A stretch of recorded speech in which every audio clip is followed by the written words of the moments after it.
Welcome to the JAMODI podcast. We are all surrounded by amazing coaches and leaders. So let's get an inside look at not just what they do, but how they do what they do. After all, becoming the best versions of ourselves is JAMODI, just a matter of doing it. Coaches and athletic directors, our sponsor Scoreboard Media has an incredible opportunity for your school. Right now, they're giving away 2 large LED video scoreboards, $152,000 value per school, to 32 select high schools across the country. Scoreboard Media pays for the boards, the software racks, and iPad controllers, as well as the delivery and installation. On top of that, they'll run the entire advertising program, generating a significant revenue sharing opportunity for the school. Since 2021, Scoreboard Media has been helping high schools upgrade their gyms and execute professional sponsorship programs. Not every school qualifies, and they're signing up new schools every week. So inventory is moving fast, and the install calendar is filling up for the summer. If you're interested, reach out to Scoreboard Media founder Charlie Megan at charlie@scoreboardmedia.com to set up a call and see if there's a fit.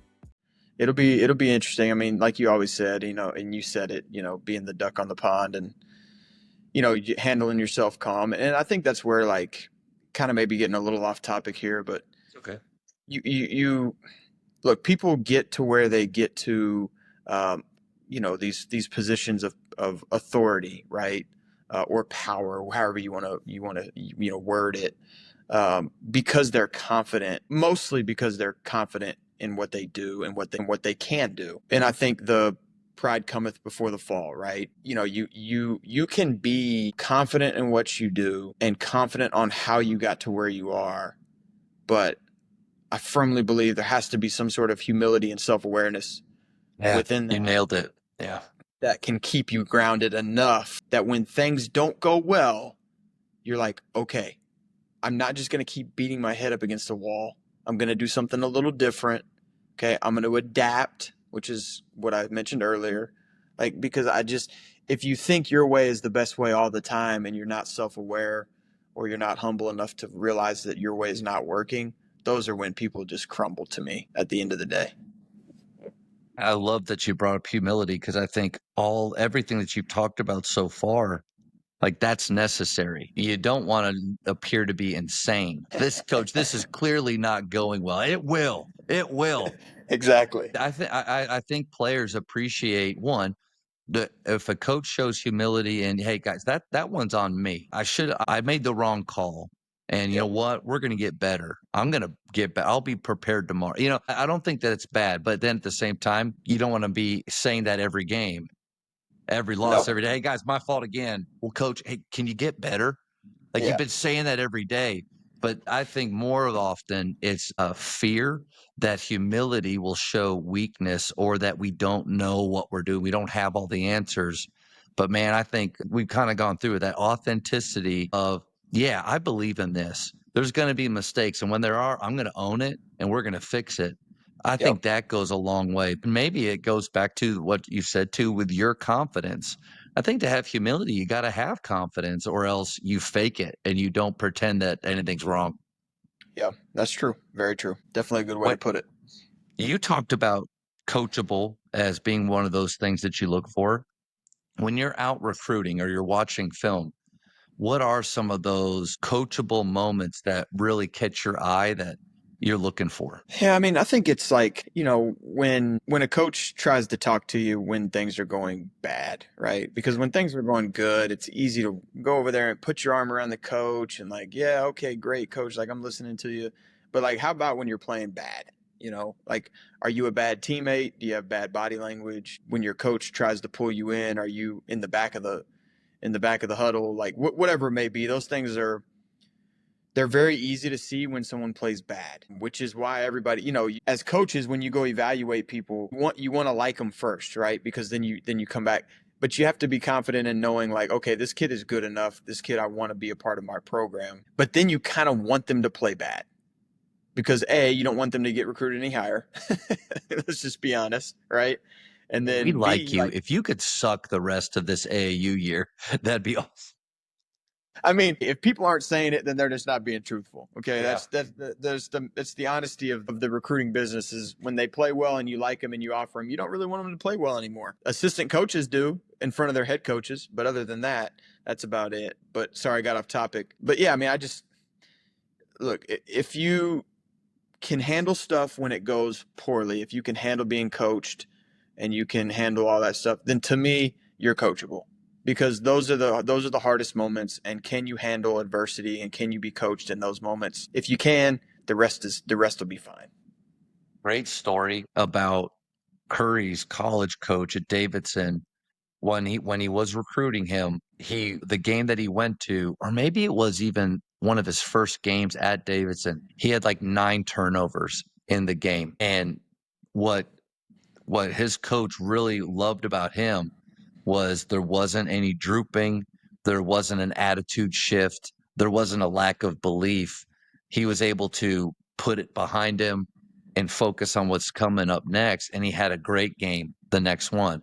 And it was kind of that moment he's like, I really knew that we had something special. And it's kind of when I talk with players about that, he's like, guys, remember, it wasn't he had a 30-point game and he knew he had something special. It was he had a horrible game, but the way that he responded to it, that's it.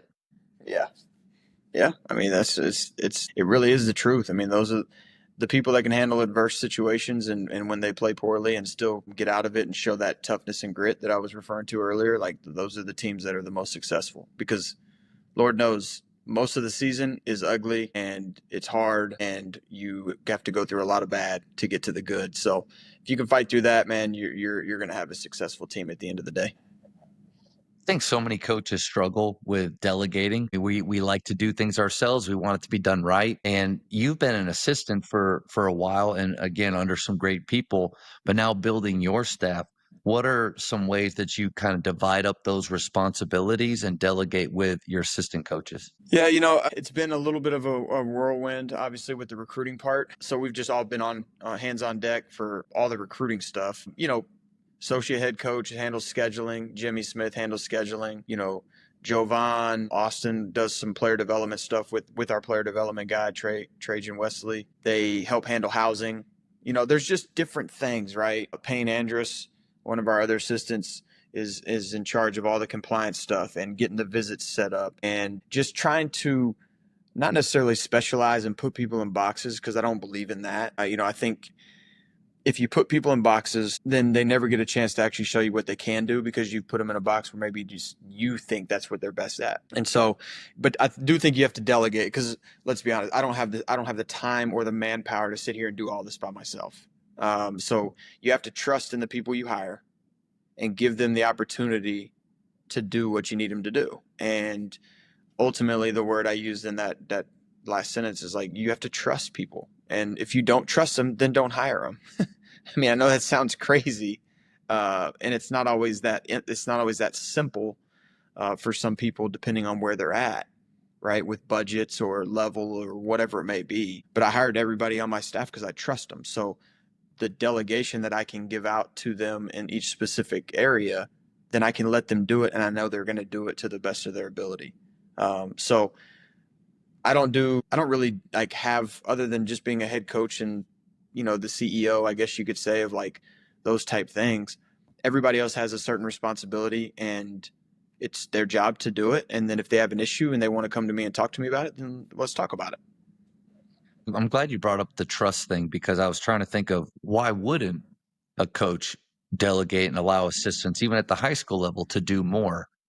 And I would think it really goes not to as it doesn't have as much to do with the assistant coaches as much as fear from me or fear from the head coach of what if it's not done right? What if they make mistakes? What if this or that?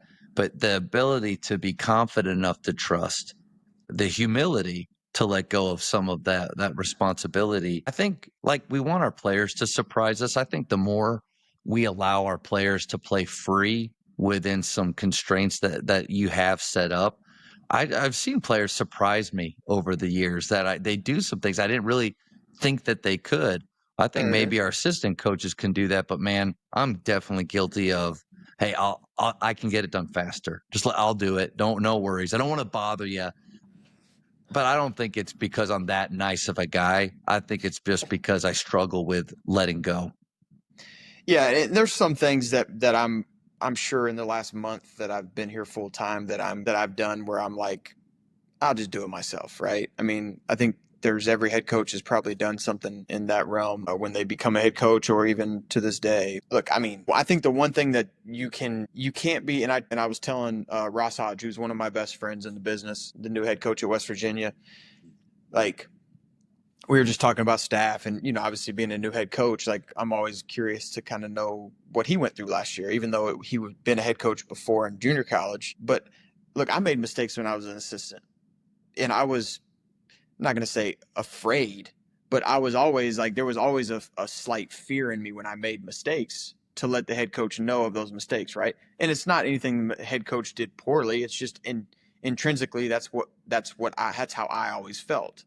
And so the one thing like I've been very cognizant of as a head coach is like, okay, I'm going to trust that the, the responsibilities that I'm giving my assistant coaches that they can do. But if they make a mistake, I'm not going to sit here and just destroy them over the mistakes they made, because I know I was that guy not too long ago, right? And so I don't want to sit here and be the guy who, like, when I was an assistant coach, maybe I was like, well, I wish maybe my head coach would have handled this a little differently or handled this a little differently, right? And then now I'm the head coach and then I don't handle it the right way. So like it's not always easy, but I've tried to be really cognizant and aware and self-aware of like how I handle those situations that maybe would put me in a contradictory atmosphere or whatever that may be, that I was maybe something that I didn't like in my past bosses or whatever it may be. So I think that's important too, or at least it feels important as I'm kind of navigating this. I think it's huge to get that feedback from not only your players, but from your assistant coaches about how they think about how things are being handled. And I know as I'm getting older now, I forget what it's like to be a player, and I forget some of the things that used to really bug me. But then sometimes like some of these standards or things that I'm holding our guys to, I'm like, I mean, I didn't do that. Like, I didn't like that. It's like, why am I even doing that? It's maybe because I work for somebody that did, or I feel like this is what hardcore coaches do. But I think another great way to think about it when I was an assistant coach, these were things. So like as those coaches that are listening that were assistants at one time, man, think back to what it was like. It's kind of like the great question of, would I want to play for me? That's a good question to ask, but maybe even, would I want to work for me? And if you can answer that and be honest with yourself, yeah, maybe there's going to be some hard conversations you have to have, but we want to have this culture where players can make mistakes and we're going to work with them and we're going to grow. Man, we got to make sure we create that for our assistant coaches as well. Yeah, there's no question. That's the truth. Thank you for checking out today's episode. Please take a moment to subscribe to this podcast, share it with your fellow coaches, and find us on social media for what's coming up next on the JAMODI podcast. It's just a matter of doing it.